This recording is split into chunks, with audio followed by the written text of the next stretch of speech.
We also watched AEW Dynamite, October 21st, 2020. First round match in the AEW World Title Eliminator Tournament. Wardlow versus Jungle Boy. So, a lot of times I will come on here and I have to talk about a match. I don't really know what to say. I'll say things like they did some stuff for 5 minutes and then blink. Because the match itself really is pretty damn random. It's just an exchange of moves that don't mean anything.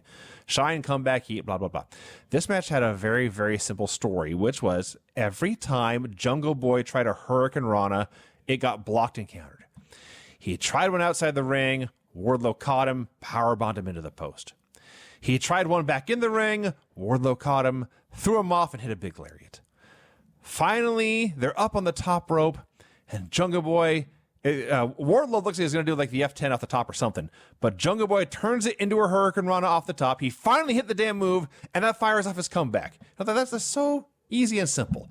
It had a very simple little story. Jungle Boy needs to hit this Rana. Bro, when you look at the match, it's like all it needs is simple. You got a giant, yes, and you got a skinny young guy. But it's a one simple little setup, payoff. Yes. And you don't see that all the time, but they did it here. So he hits the big Rana, gets his big ass comeback, but Wardlow cuts him off, and they're brawling on the ramp, and he hits the F10, which is the F5, where you let him go and spin him around. Hits that from the ramp into the ring, hits another one into the ring and pins him. Wardlow moves on. That was a lot of fun. Well, Vinny, it's AEW, and whatever you want to say about it, one thing that you cannot deny is that these matches are all different from each other. Yes. And I know that some people in WWE, they watch these matches and they hate them because it's not the WWE way of doing things. Less so NXT, there's a little more freedom, or I guess the people in charge are more open to different things in NXT. But on the main roster, it's the same fucking match every time with everybody. Yeah. You absolutely do not get that in NXT. For some people, that's a negative. For me, it's a positive. Is that really, I want to see a bunch of different things. People actually dislike Yes, that. Vinny, because, really? I mean, I mean this in a way, it sounds more negative than it is, but there are people in WWE that are brainwashed, and they are convinced that there is one right way to do these matches. And if you watch an AEW match, it's, quote, wrong. They do everything wrong. Dude, it's just like when DDP came to WWE, and he was used to doing the WWE or the WCW bumping style, which is different from the WWF bumping style. Yes. And as a result, they looked at it and they said the guy can't work. Yes. When it's abundantly clear that DDP could work. Yes. It was just different, and they were not open to a different way of doing things. I remember it was something like in WCW, for the comeback, you take 3 punches and take a bump. Yes, punch, punch, bump. In WWE, it's bump, bump, bump. Yes, and that's caused great havoc and consternation. How do we solve this problem? How do we work around that flaw in his game? But we'll get to that soon enough on the retro shows. Tonight on Dynamite, Le Dinner Debonair, Private Party versus Butcher and Blade versus 3 and 4 in the Dark Order versus the Young Bucks, with the winner facing FTR at Full Gear on November 7th. Dr. Britt Baker in action. Penta L0M versus Rey Fenix in a tournament match. Colt Cabana versus Adam Page in a tourney match. And the winner of that one, we were told, will now face Wardlow. And as soon as they showed that, I was like, so it's Colt Cabana, Adam Page, and Wardlow, and one of those 3 men's going to the finals? It's Adam Page. There's no doubt.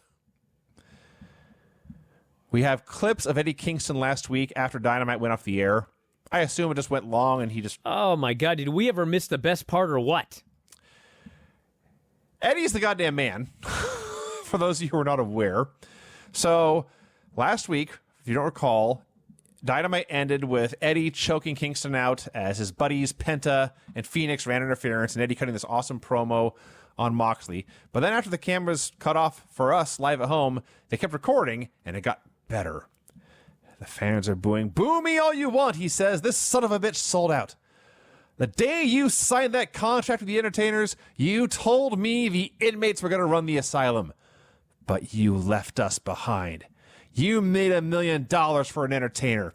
You met your beautiful wife with the entertainer. I was left behind dying in pro wrestling. I'm going to make you quit pro wrestling forever. And then we're told, it's official, Jon Moxley versus Eddie Kingston for the title at Full Gear in an I Quit match because it makes sense. And speaking of making sense, Jim Ross is sure to point out that Jon Moxley has already beaten all the men in the top 5. So if he wants a match with Eddie Kingston, then why not? And that makes sense.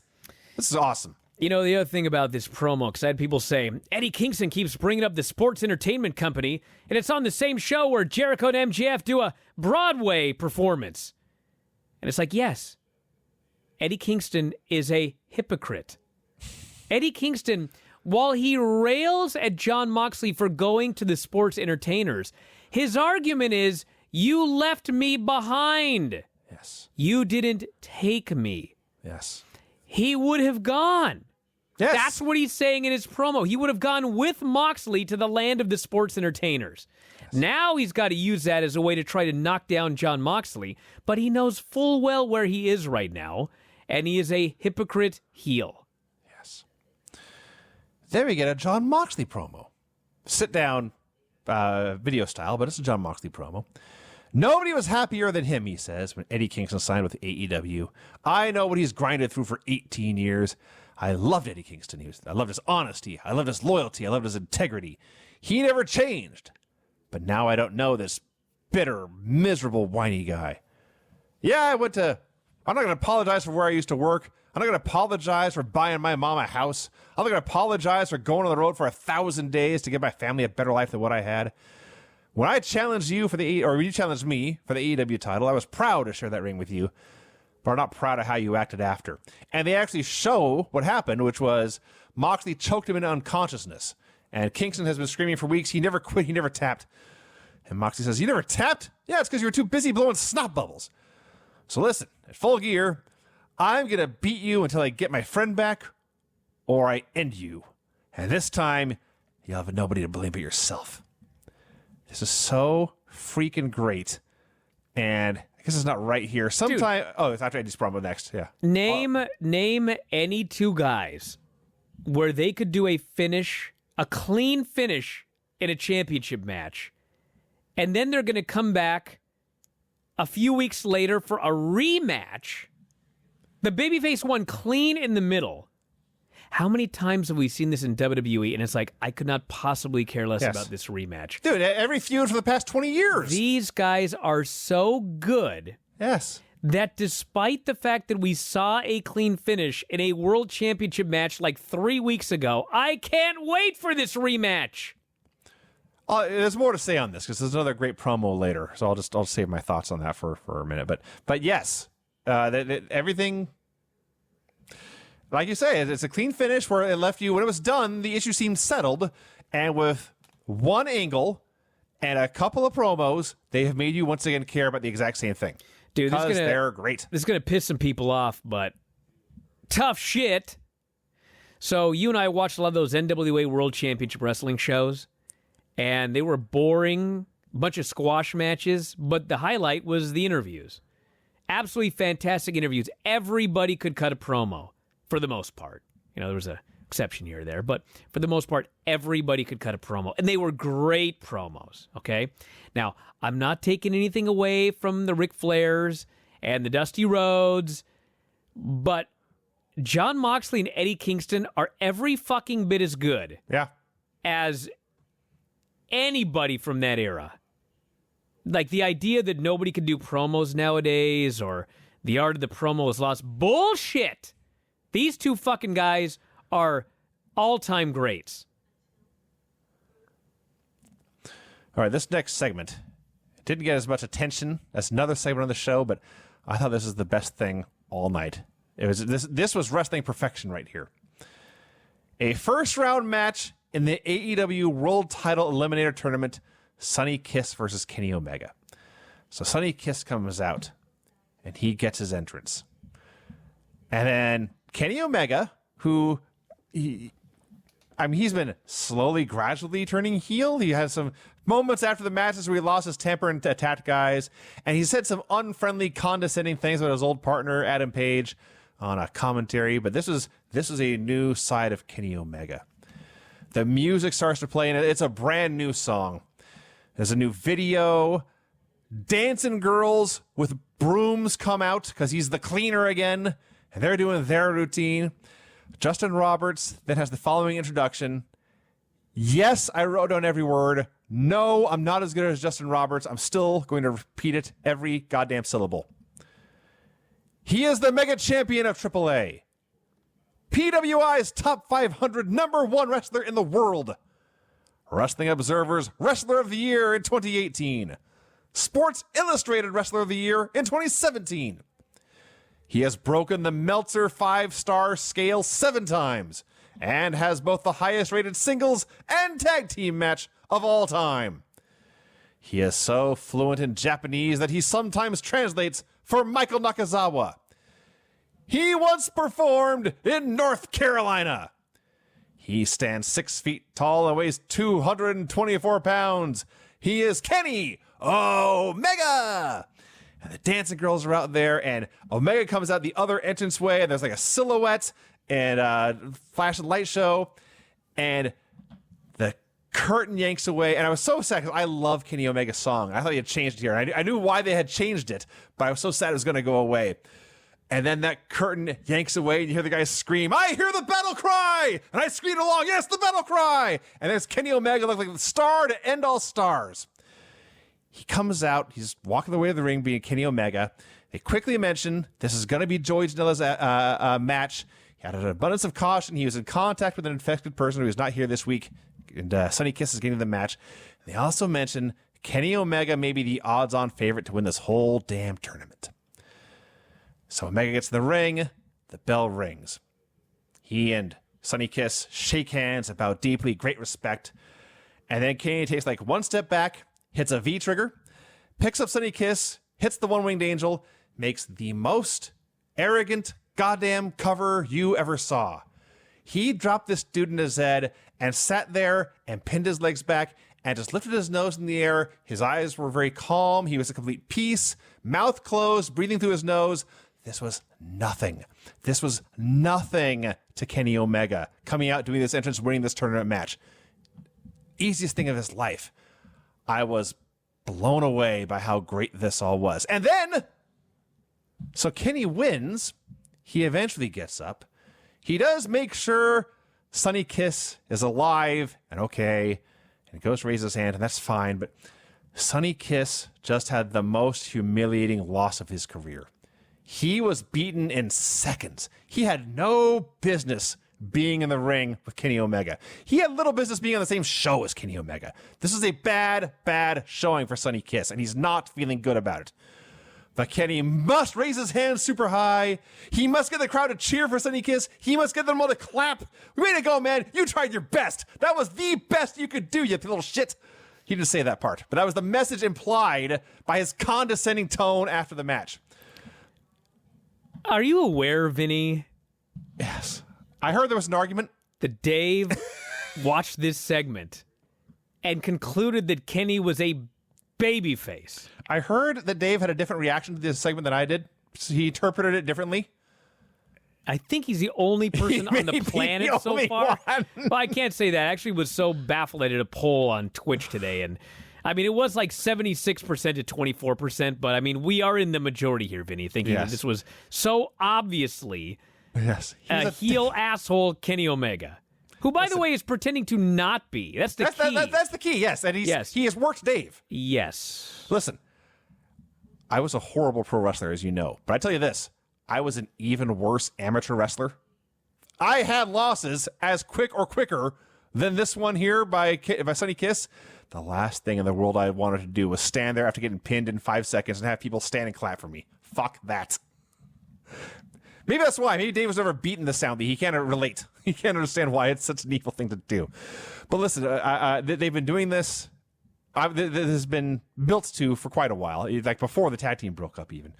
And I don't know if I ever said this, but I was unsure about it because Kenny Omega is so great. I didn't know if I wanted to boo him. Well, I was wrong. The cleaner is the best gimmick in the world. I can't wait to see Kenny Omega being this Kenny Omega on TV every week. It's going to be the bomb. Tony Schiavone goes to interview Orange Cassidy about his time limit draw with Cody. Orange's reaction is, sometimes calls go your way, sometimes they don't.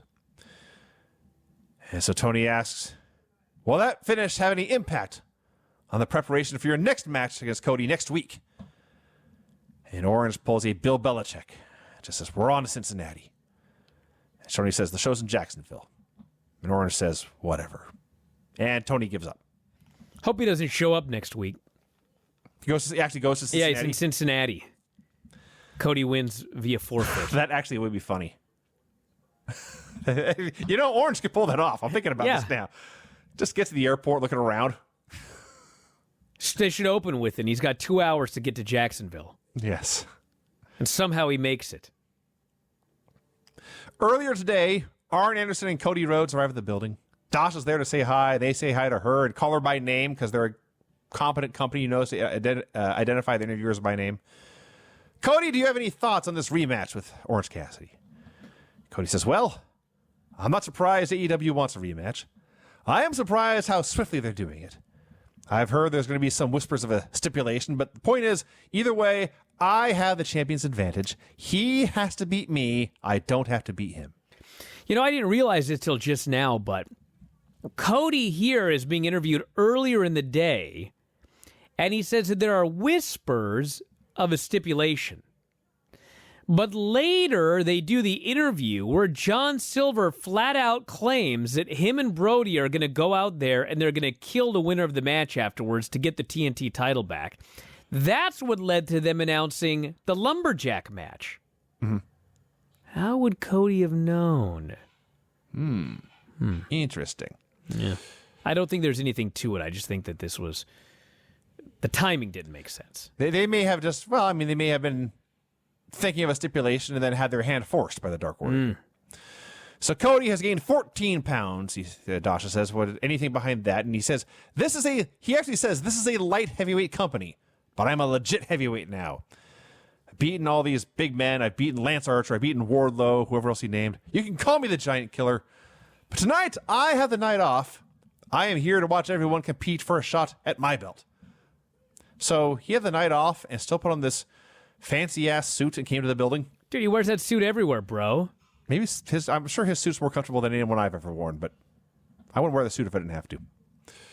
No, he said he was there to be executive vice president, so he had to wear the suit. That's true. It was a work day for him. Yes, it was a work day. Yeah, the night off as a wrestler. That's fair. And the announcers, Brian, point out exactly what you said last week.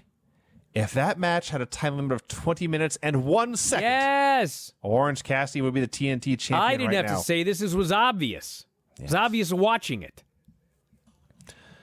Another great promo on a show full of great promos. Eddie Kingston. He's laughing to the point of tears at Jon Moxley's promo earlier. Says, Mox, I'll get to you. First thing I want to say, because I remember my family, unlike you, Moxley. Penta and Phoenix are in the tournament. They're going to show you why they're the best thing to come out of Mexico. The Butcher and the Blade and the Bunny are going to win that four-way tag match. They're going to beat FTR. They're going to have to call their old bosses and ask for their job back. Speaking of which, Jon Moxley, what you said about me was all true. But I had to be bitter. I had to be angry. I had to be a snake. I had to be a liar. And I hate who I've become. I can't look at myself in the mirror. But I had to do it to get under your skin. The ends justify the means. Before I was doing this, I had nothing. Now I have a title shot in an I Quit match. And I never quit in my life, and I won't quit on November 7th. To get me to quit, Jon Moxley, you're going to have to go to a deep, dark place. But I live in that place. And he winks. And I was going to write something down about how I was ready to pay to see that match immediately. And before I could even get one letter out, Tony Schiavone says, from what I've heard tonight, I want to see that match right now. Preach, Tony Schiavone. Preach. Eddie Kingston's the best. Jon Moxley's the best. This feud is awesome.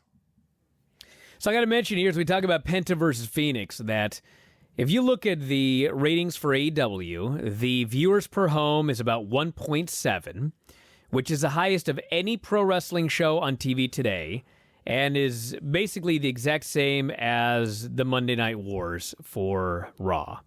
So this is a show that families, largely, because it's a pandemic, families watch this show together. Average of 1.7 individuals per home are watching AEW. Okay. there were 2 segments on this show where I was like, I got to get Whitney to come in and watch. And she does not like wrestling. One of them was Dinner Debonair, which I, in fact, did show her today, and she loved it. And the other one was Penta versus Phoenix, because the first half of this match was so much fun. You don't need to be a wrestling fan to enjoy Penta versus Phoenix. Yes. They're doing all this awesome high flying. They're chopping each other. They're being all macho. And she lives with a really macho guy. And then all of a sudden, Phoenix tries a head scissors off the top, and he fucking lands right in his head. And he's out of it. And they do not call for the bell. They give him time to regain his bearings. They botch a spot. This fucking thing is falling apart. I'm so glad I didn't call Whitney to watch this match. But then all of a sudden, Phoenix hits a super kick, and then he's Superman. And he finishes the match, pulls off every one of his spots, toss-up flip powerbomb for a near fall, and finally a running tilt-a-whirl into a destroyer, and Phoenix pins Penta. Like, the injury sucked.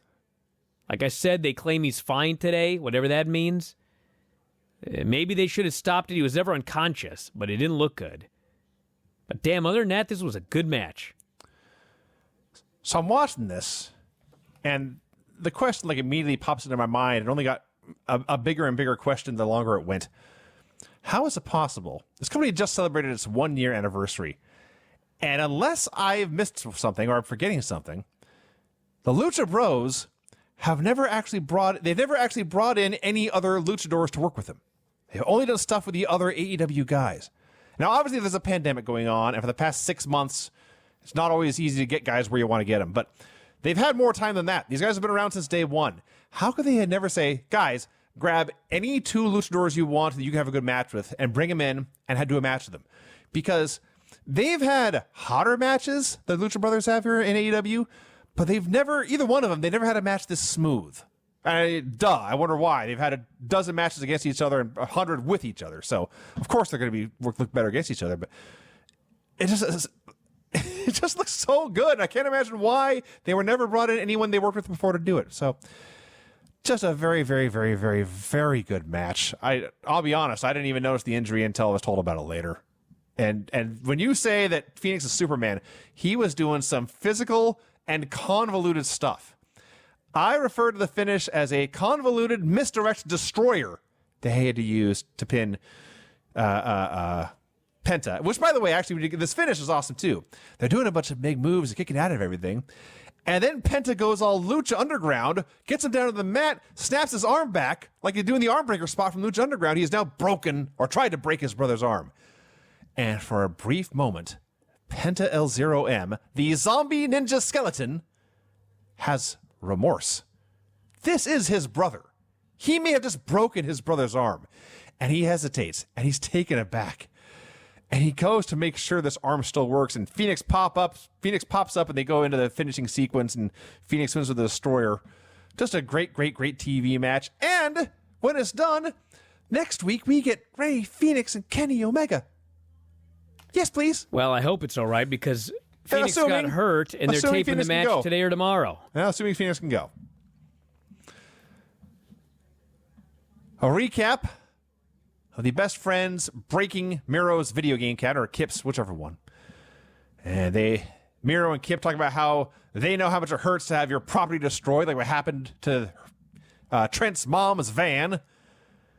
The Best Friends say what happened to our mom's van was on purpose. What we did to that arcade game was an accident. And Kip and Miro say it was one of a kind. Miro says, I want to be nice. I want to be a cool guy. I want to be friends with everyone. But you broke it. And so they're going to have a match now. All right, we're running low on time, so skip this next segment because I recapped it anyway. Hangman versus Colt Cabana. Hangman versus Colt Cabana, a basic good TV match. They did not go 1,000 miles an hour. They worked, and I mean this as a compliment, as a deliberate pace. And then Hangman is up top, and Colt shoves him off, and Hangman takes a flip bump from the top rope to the apron. Don't do that. Very bad for you. They keep on wrestling. Colt does like a leg sweep or something. Paige bumps in the apron again.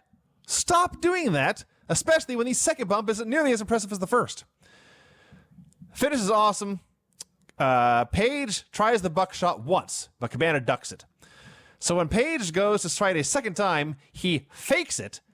Colt fakes or ducks the fake one, looks up, Paige isn't there, turns around, Paige hits the buckshot and wins. So the 2 apron bumps accomplished nothing in the end, by the way. I think it did, because my theory is that Kenny Omega is winning this tournament, and he's going to beat Hangman Page. And I feel that likely the storyline is going to be that Kenny Omega had a much easier trip to the finals than the Hangman. Gotcha. So when he beats the Hangman, he can brag that he's the better wrestler, but the reality is that Hangman had a bunch of hard matches, and Yes. Kenny Omega did not. So I guess we'll see. But yeah, 2 bumps on the apron. The Dark Order comes out to tend to Cabana, help him to the back. Sammy Guevara video. I don't know if there's a word that means the opposite of a shrine, but he has a dark shrine for Matt Hardy with pictures of him everywhere and tweets and whatever, lighting them on fire. He vows to send Matt home for good, and as the screen fades to black, we hear Matt scream, "Delete!" Team Taz is a promo. They have 2 problems. Number 1 is Will Hobbs. We made you an offer to join Team Taz. We are yet to hear from you, Big Shot. You better give us an answer soon. Number 2, Darby Allin getting a TNT title shot at Full Gear. This absolutely burns my ass, Taz says.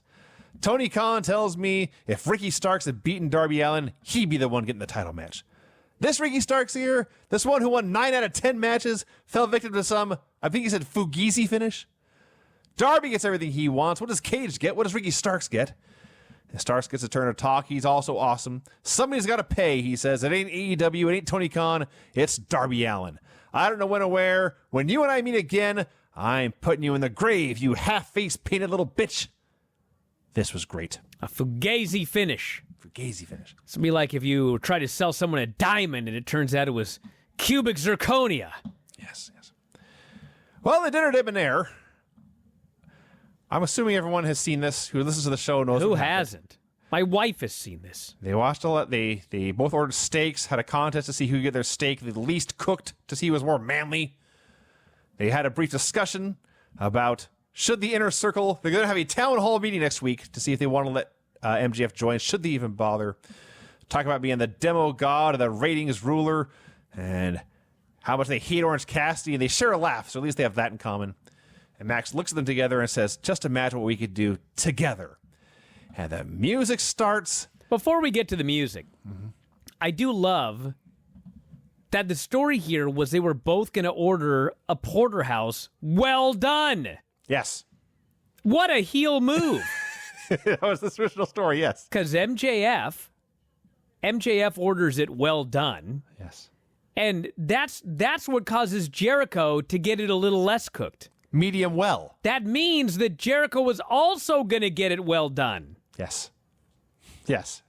That's a very, very heel move. Until finally, Jericho says, make mine blue.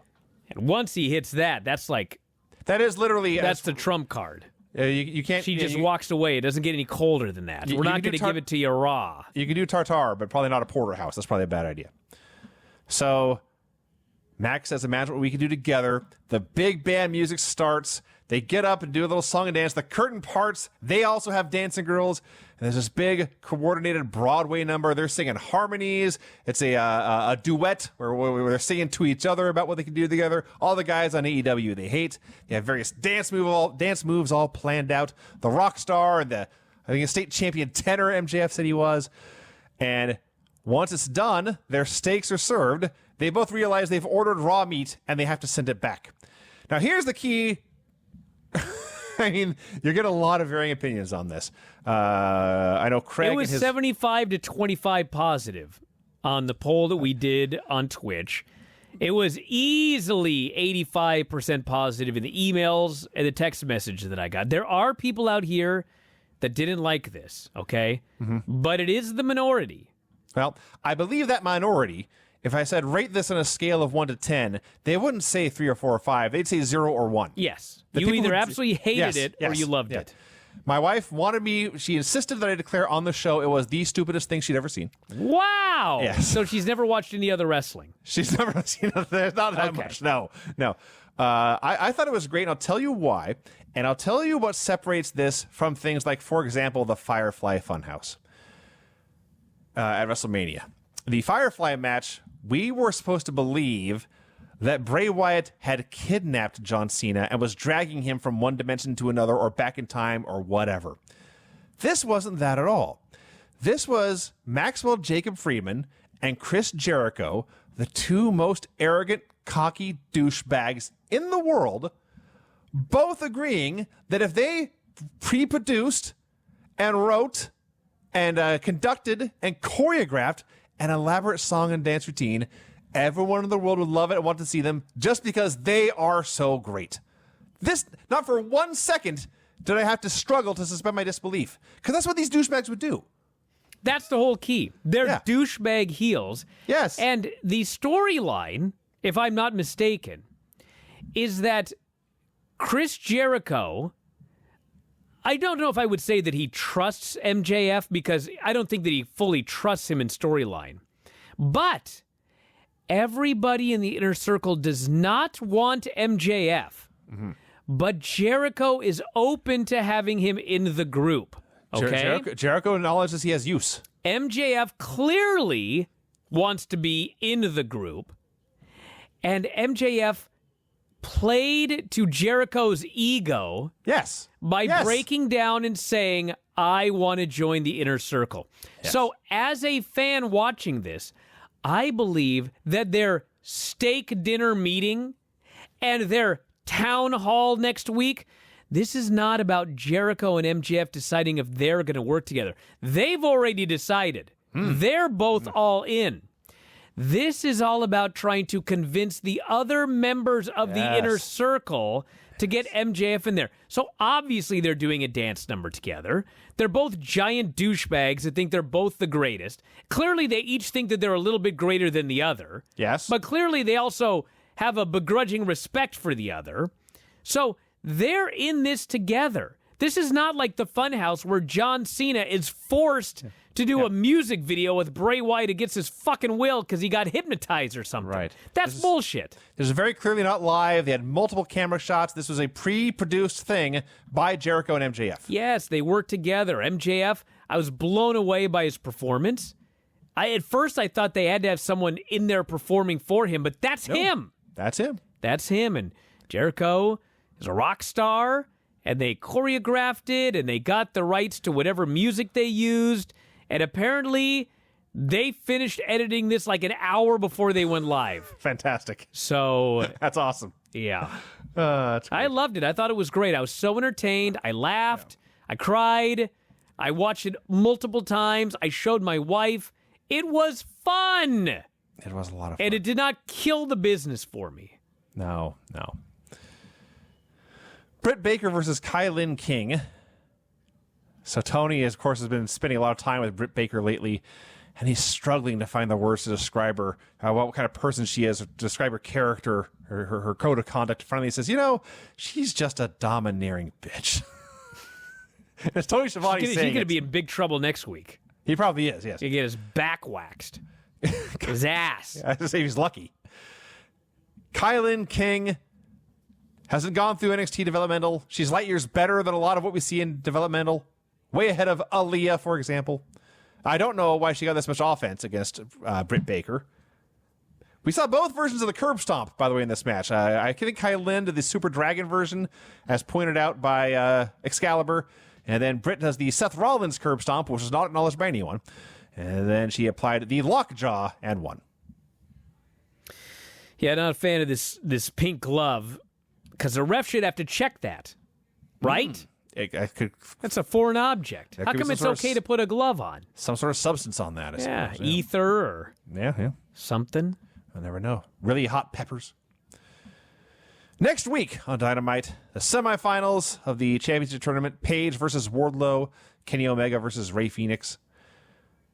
Ty Conti versus Abaddon, who is back for the first time in months and months and months on Dynamite. Cody versus Orange Cassidy in what is now a lumberjack match to prevent the Dark Order from interfering. And the Inner Circle Town Hall meeting to decide if MJF can join. And then for Full Gear, Saturday, November 7th, Jon Moxley versus Eddie Kingston in an I Quit match. FDR defends the tag titles against the winners of the four-way we're about to watch. Matt Hardy versus Sammy Guevara in Elite Deletion. So, listen, if they want to do a cinema match, fine. Please don't wrestle anymore in a ring. And Darby Allin will challenge whoever is champion for the TNT title. Darby Allin does a video with Steve O. Yes, from Jackass, Steve O. He does the body bag roll-in, which is where he gets to a body bag at the top of this skate ramp and like rolls down it and slides down. I have seen Darby Allin do 100 things stupider than this. It still sucks.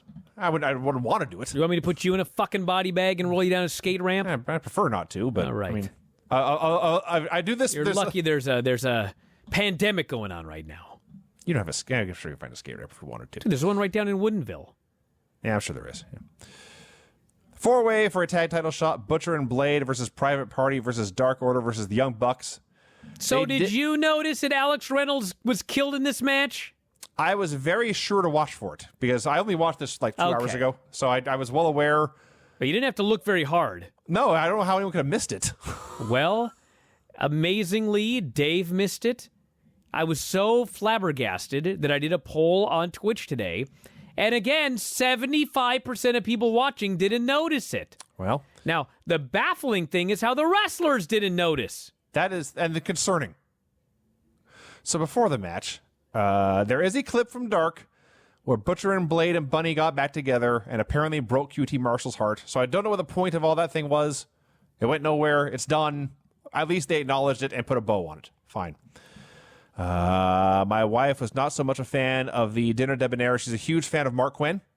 Mark, if you have any cookies, I can hook you up. So John Silver in the middle of this match is running wild, and this dude needs to be babyface like immediately. He's He small. will be. He's small, but he's jacked, and he's running wild and killing dudes, and it's awesome. They cut him off and cut Reynolds off, and Private Party lays Reynolds down the ring. It does like a splash leg drop combo. And whichever one was doing the leg drop, his ass comes down right on Reynolds' head. Cassidy's ass comes down right on Reynolds' head, and he's dead. He's passed away. He is no more. He is stiff as a board. His hands sticking out with 3 fingers in a random location. He ain't moving at all. So the spot was they would go for a cover and guys would break the pin. So that happens anyway. And then I can't believe my eyes. The Butcher grabs this guy by the arms. I think it was a Blade. See, you're right. It was the Blade. The Blade grabs him by the arms, drags his unconscious, potentially paralyzed body to the corner, tries to tag himself in, can't reach, has to drag him more to the corner, finally tags himself in. Now, the key is, it's not like he dragged him under the ropes or into the corner. His head is at the turnbuckle. His feet are sticking out. He's in the ring. There's a corpse in the ring. Guys are just doing spots around it. We're supposed to ignore it. Somebody help that man. Jesus Christ. Minutes pass. Eventually, his body is revived. He's trying to do spots. He's slow for everything. He's out of position for everything because now he's undead. It's horrifying. Finally, he just disappears. I've never been so relieved to see a guy disappear in a match. It goes on for a while. The Well, Bucks, believe it or not, and you don't have to believe this because I know some people don't, but when he disappeared, that was when the doctor figured out that something was wrong. Wow. And Doc Samson was at ringside. Okay, now listen. I don't want to put all the blame on Doc Samson, okay? Part of the blame obviously goes to Isaiah Cassidy, who sat on his fucking head and then didn't check to see if he was okay. Part of the blame has to go to the Blade, who dragged him and allegedly thought that he was selling as he dragged him to the corner, okay? Everybody else is doing the big move, break up the spot, big move, break up the spot. The ref looks at him take the move, and now he's looking at whoever's breaking up. Everybody's doing their moves. Nobody's paying attention because the story of the match was that he got hit with a leg drop and a big splash, so he's supposed to be dead. So everybody's ignoring that he's dead because that's what he's supposed to be doing. But the doctor is just sitting there watching. Yeah. How did he not notice that that guy was out? It wasn't until he was stumbling around the ring, and I guess Nick Jackson gave him like the lightest bulldog he possibly could because he figured out something was wrong, and they got him out of there. And then Doc Samson, he never let the guy back in. We never saw him again. and he left under his own power, but how? Right before that, when he did the stuff with, it was Nick. Nick's in the corner trying to signal to the Dark Order guys into position, and he's just shouting, "Get up, get up, get up, get up, get up." He didn't know. Apparently. But yeah, it is that broke that broke my suspension of disbelief much more than the song and dance we saw earlier. This whole thing took me out of everything. So eventually the Bucks have Cassidy in the ring, and every time he tries to tag someone out, the other Buck takes the guy out of the apron. And there's a Meltzer driver gets countered with a roll-up, which, as they pointed out, is how Private Party beat the Bucks in the first match in Dynamite ever. But they reversed the roll-up this time. The Bucks win. They're going to face FTR. All I cared about was, is Alex Reynolds still alive? And apparently he is. So FTR comes out to face the Bucks, offers them a beer. The beer is slapped out of their hands. A masked person attacks the Bucks with a chair. They all work over the Bucks. There's an elaborate three-man spike pile driver. Matt's leg is Pillmanized. And then the masked man unmasks. And I didn't know what happened, even though it was a day later. I thought, is this Kenny? Is this him turning on the Bucks now? No, it's just Tully. I was baffled. Why did Tully need to have a mask on? He could have been ringside the whole time. They're He's back to supposed to be anyway. there. Yes, so that was odd. They beat up the Bucks more. They Pillmanize Matt's leg. So the storyline is, you have the Bucks, who have been assholes for months now, super kicking announcers and interviewers, multiple interviewers and backstage dudes, just being dicks. And you have FTR, who were arrogant pricks, but at least fighting champions. But they came in here to sneak attack these guys, laid them out, try to break their leg going into the match. This feud has been going on, quite honestly. If you're an AEW fan, a Being the Elite fan, this feud has been going on for years. It's finally going to start. And this is where both teams are, and I'm baffled by this too. Well, I have no idea what's going on. I mean, when the Bucks were acting heelish originally, I thought, as a fan, I thought they're just upset because they keep getting fucked, and now it's time to be serious. But then they're actually like full-fledged heels. They're attacking announcers. And so how are we supposed to have sympathy for them getting beaten up after all of the dastardly things that they have done? I don't have an answer. I believe that the idea is that they're supposed to be babyfaces who are just going through a really rough period, but it is not coming across that way on television. They're coming across as assholes, and they got beaten up by FTR, and we're supposed to be sympathetic to them, but it's not working. So they got 2 weeks to get the Bucks over as babyfaces. Because the pay-per-view is 2 weeks away. Yeah. So I hope they have an idea for next week's show. All right, we are practically completely out of time. So very quickly, Vinny, what is your vote? I vote in AEW. Main event aside, I thought that show was totally awesome. I would vote for AEW as well. So AEW wins this week. First week in a while, I think that we haven't had a tie.